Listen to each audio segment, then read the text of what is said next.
tere! Nii. Minul on pisikene niisugune, kuidas seda on, ratsettepanek siis. Patenteerid. Ma vist ei nõua patenti, aga kuidas teha siis Volvol hands-free inimsõbralikuks, et ta ei kraaksuks, ei prääksuks, teised normaalselt inimesed kuuleks, selleks tuleb teha mida? Tuleb tuunida mikrofoni. Selleks tuleb rabada see vasakpoolne mikrofon siit välja. Omame kruvikeerajat.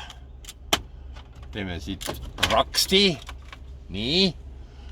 Võtame selle siit pistiku välja. Nii, see peab tulema siia ettepoole välja.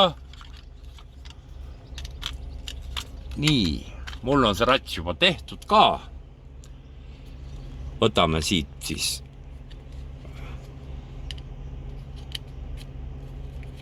selle tükkideks ja näete, mis mul siin on. Siia on pandud svamm, nõudepesumastiku tavaline svamm.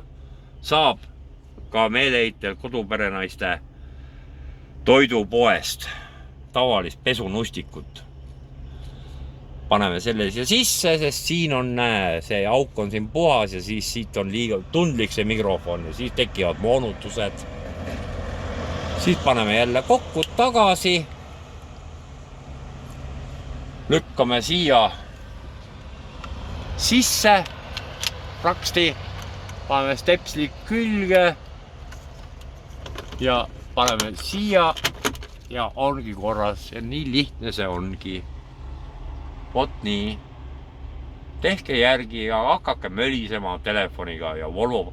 Kasutage Volvo Bluetoothi hands-freed. Toru siin ei tohi olla sõidu ajal keelatud, eriti Eestis. Vot nii. Tavai.